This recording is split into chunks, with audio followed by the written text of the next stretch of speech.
Welcome to In Good Spirits, where we pour out our team's knowledge on the beer, wine, and spirits brought to you by Cap and Cork. Hi, I'm Amy, Cap and Cork downtown. I'm here with a very special guest, Phil from Cavalier. Yes. Hi, everyone. Welcome. Yeah, Phil with Cavalier. We're a craft beer distribution company.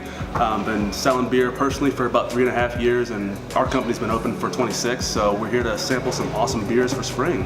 Right, next up we have the Heavy Seas Tropicana. This is a 7.25% IPA brewed with a ton of blood orange and grapefruit peel. So I really love this beer. It's actually one of my favorite IPAs.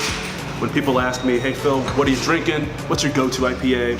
This is normally the one.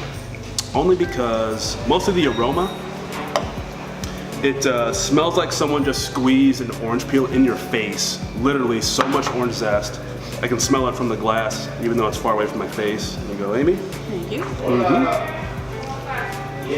So first off on the nose, you're gonna get just a blast of citrus. Some people say it just smells like straight up Sunny Delight or tastes like Sunny Delight. I think it's just straight up IPA with like fresh squeezed orange juice.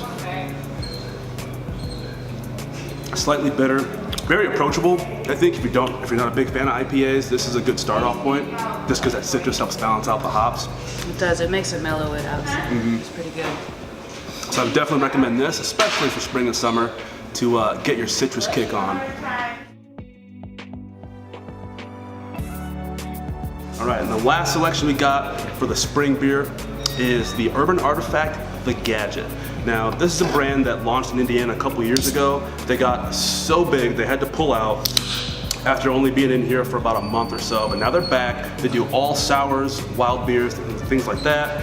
The Gadget is a year-round Midwest fruit tart, as they call it, which is their name for sours. And it's packed with blackberries and raspberries. Clocks it at 8.3%, so a little higher than you would think. Now the great thing about the Gadget and all of Urban Artifact sours is that they use a ton of fruit. This one has over 3,000 pounds of fruit per 30 barrel batch, which is about a handful of berries essentially per can. But the great thing about them is that they all ferment out, so unlike some other breweries that like to throw fruit in after fermentation, these aren't gonna explode in your car or anything like that. Lots of berry flavor, but not very sweet, as berries are tart. You can go ahead and try this out.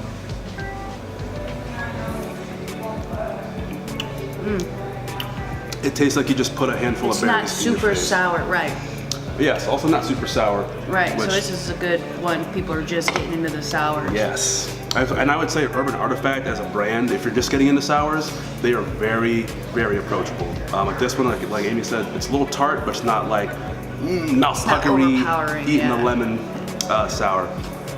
Like most sours, sometimes it throws people off, but if you pair it with certain foods or barbecue sauces, how does that work? So it's sours, that's a weird category, but I normally actually do sours with a lot of fish dishes. If you notice, or if you ever cooked or seen people cook fish, they throw some lemon zest on there, and that's kind of an acid thing for cooking, which is a whole nother thing, I'm not getting into that.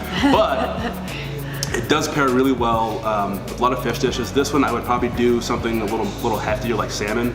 But you can also do it with a nice fruit salad with some walnuts and berries and a nice vinaigrette. Like he said, vinaigrette. I dabble. Maybe. Attaboy, Phil. That's all this week from the Cap and Cork Studios. We'll keep you in good spirits, and you keep us in good company. We'll see you right back here next week. Yeah, then we're gonna need to edit that part. He's bringing class. He's bringing us fucking class. hilarious. Vinaigrette. Vinaigrette. It's all good.